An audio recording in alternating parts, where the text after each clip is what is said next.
Boa tarde a todos. Hoje nós vamos falar dos países africanos na globalização. Como é que eles vivem, a situação política, social, econômica, a situação da educação na África. Não são todos os países da África que vivem sofrendo com a questão da educação, nem o lado social, né? Porque a África é um país onde é um país de um grande continente, né, com 54 países. Então não são todos que são atingidos, né? Então aí a África tem um passado na questão da colônia, de cobranças, de submissão, como alguns países que a África sentiu assim submissa, como é o caso Holanda, Inglaterra, França, Portugal, Alemanha. Esses países eles tomaram conta da África, né? De alguns países da África, de onde eles tiram também toda a matéria-prima que os africanos têm, como petróleo, diamante, ouro, né, gás natural, e depois eles fazem a industrialização e retorna cobrando altíssimo preço aos africanos.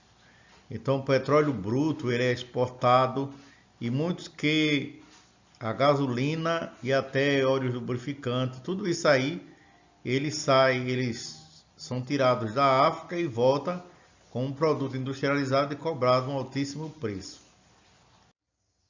Então aqui nós temos uma chamada dívida externa, onde eles, desde o período colonial, que a África vem sofrendo com essa questão de dívida externa, né?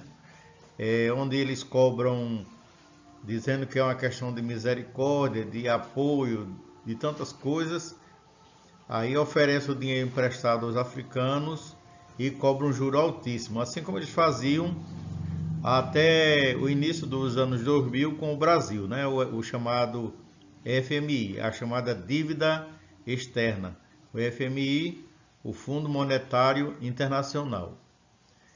Então, países como a Nigéria, eles são exportadores, mas a sua balança comercial, elas vivem em baixa.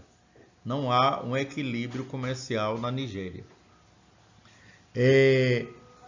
O modelo de participação na globalização, onde os países aparecem como no período colonial, sendo fornecedor de matéria-prima, né?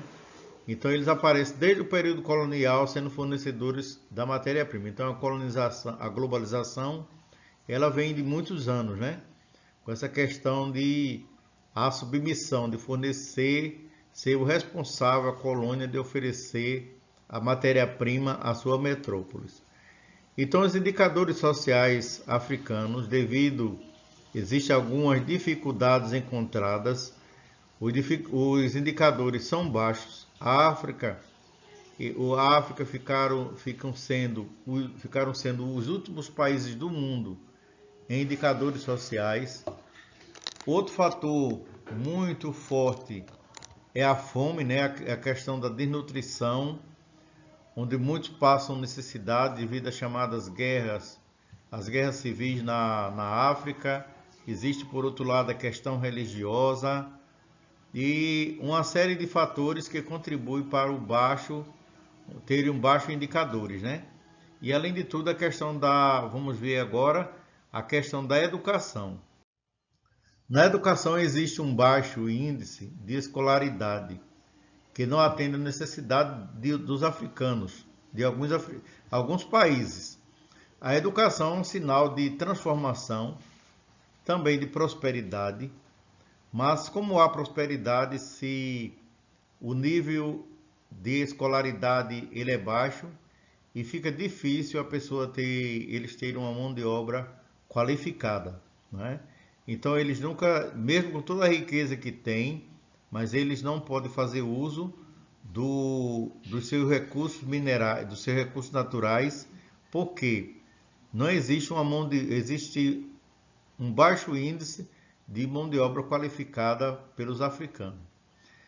Outra coisa, na África, um dos fatores também críticos é a situação de acesso à água.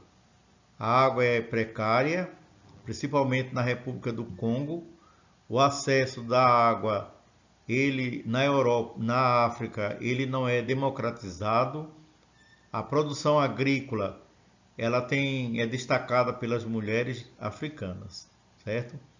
Então, essa é a real situação dos países, de alguns países do continente africano, né? A situação, o IDH, quer dizer, o Índice de Desenvolvimento Humano da África.